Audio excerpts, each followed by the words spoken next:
You wake up in darkness and the air smells like death. Your wrists are raw from iron shackles, and your back burns from yesterday's beating. This is not a nightmare you can escape. This is your life as a slave in ancient Greece. The moment you were captured, everything you knew vanished. Maybe you were a free person in a neighboring city until Athenian soldiers stormed through your streets. Maybe pirates grabbed you from a coastal village while you were just walking home. Or perhaps your own parents sold you because they couldn't pay their debts. However it happened, your old identity died the instant someone slapped chains on your ankles. You became property with a price tag, and your new master could do absolutely anything to you. The slave market is where your transformation into an object becomes brutally real. Dealers strip you naked and inspect your body like livestock. They check your teeth and your muscles and any scars. Buyers poke at you and ask questions you must answer or face a whip across your face. Some merchants rub palm oil on your skin to hide the wounds from the ship voyage. They want you to look healthy, even if you are starving inside. Then comes the auction. A man you have never seen before raises his hand, and suddenly you belong to him. Your entire existence now depends on whether he is merciful or monstrous. Where you end up determines whether you might survive a few years or die within months. The luckiest slaves work in wealthy Athenian households. These domestic slaves cook and clean and care for children. Some even grow up alongside their master's kids and form genuine friendships. Athens is democratic, and some owners treat their household slaves almost like family members. You might learn to read or manage accounts. You could save money your master allows you to keep, and maybe, after many years, buy your freedom. It sounds almost humane, until you remember you still have zero rights, and your master can sell you or beat you whenever the mood strikes. But if you are unlucky, the gods have truly abandoned you. The silver mines of Laurion are hell, carved into the earth. 20,000 slaves work there, chained at the ankles and stripped naked, in tunnels so low you must crawl on your belly. The air is thick with dust that fills your lungs and makes every breath agony. You hack at rock for 16 hours a day, and the overseers beat anyone who slows down. You never see sunlight. You barely get food. Most slaves here die within 4 years, from exhaustion or collapsed tunnels, or simply because their bodies give out. The silver you mine funds Athens' glory and pays for their magnificent temples and warships. But you will never see any of that beauty. You will die in the dark and be replaced by another body. Sparta is different, but no less brutal. If you are a helot, you are not exactly a slave in the traditional sense, but you might wish you were.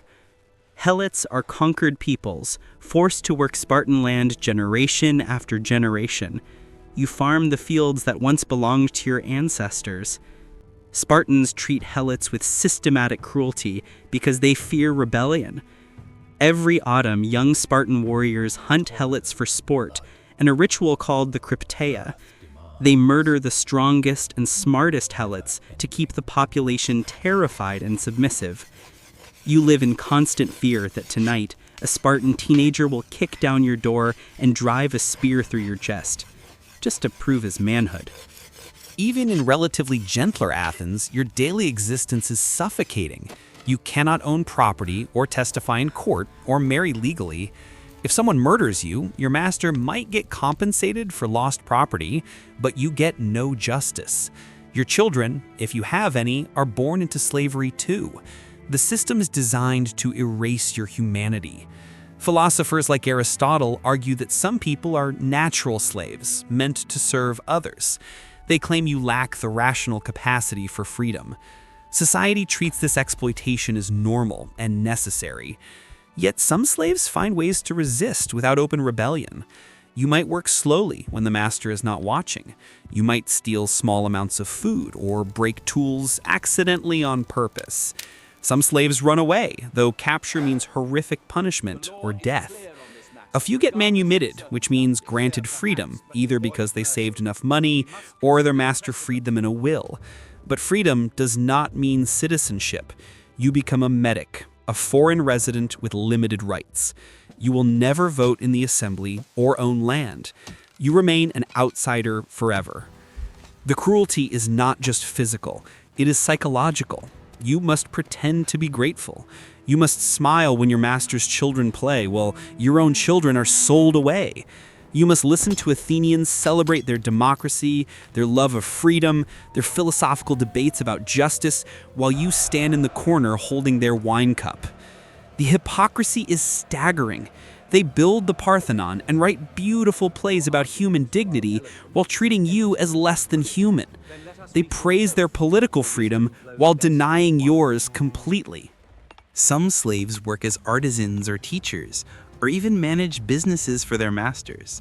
You might have specialized skills that make you valuable, but valuable does not mean free. Your talent just makes you expensive property. You might run a workshop and handle money and negotiate with clients, but at the end of the day, you hand everything to your master and hope he rewards you with scraps. One wrong move and he can sell you to the mines. The psychological torture extends to intimacy. Female slaves face sexual exploitation as a routine expectation. Masters and their guests use enslaved women without consequence. If you become pregnant, the child is another slave to be sold or kept. There is no concept of consent. Your body is not yours. Some female slaves work as prostitutes in brothels, living lives of unimaginable degradation. A few male slaves also endure sexual abuse, especially young boys. The law offers you no protection because you are not recognized as a person with rights. Religion offers no comfort either. You worship the same gods as your master, but the gods do not free you.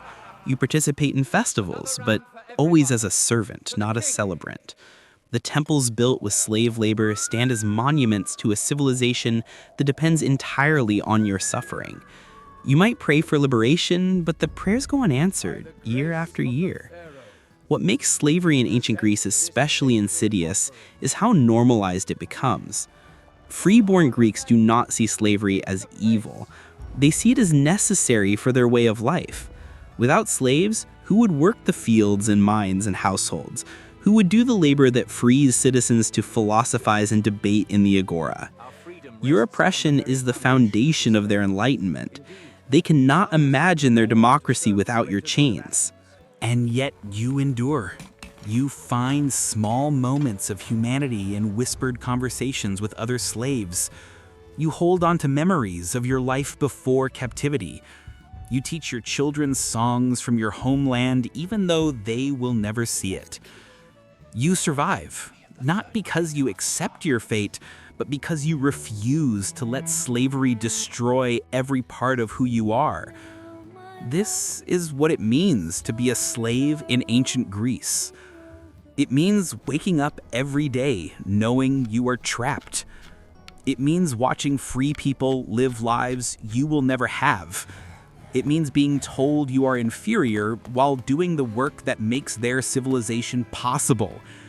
It means being human in a society that refuses to see your humanity. And it means carrying that burden until you die, likely forgotten and unmourned except by others who share your chains.